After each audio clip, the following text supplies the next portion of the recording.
first reaction when you got into the cell in the jail? Because most of the people don't know how a cell looks, they just see it on the movies. What was your first night there like? Well, as a man who lives in luxury and comfort all the time, of course, prison is not luxurious or comfortable. You know, I actually had no problems with jail.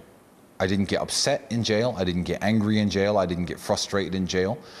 I looked around the cold metal beds with the very uncomfortable, dirty mattresses, and there are insects and roaches around, and it's not a pleasant place to be.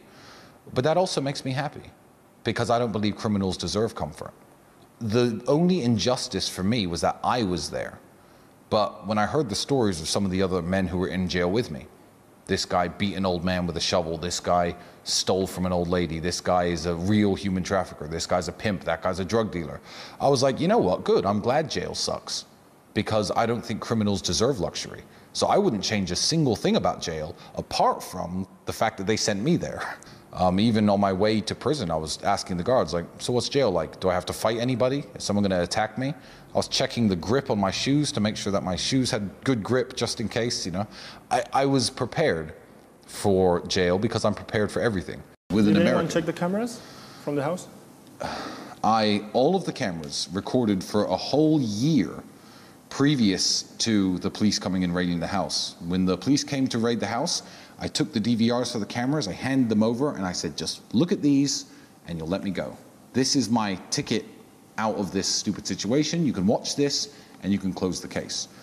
Because any gang leader who runs an international crime operation, whether I was a drug smuggler or a human trafficker, the number one thing that person wouldn't do is install security cameras that record everything they're doing all the time.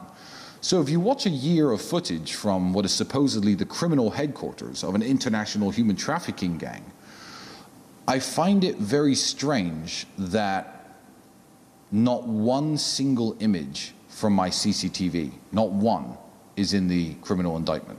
Not one.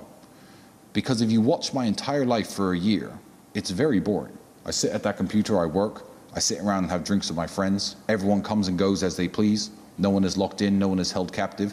I felt like that evidence would completely exonerate me. You talked about the goods that have been taken away from you from the ICOT. Do you think you'll ever recover them?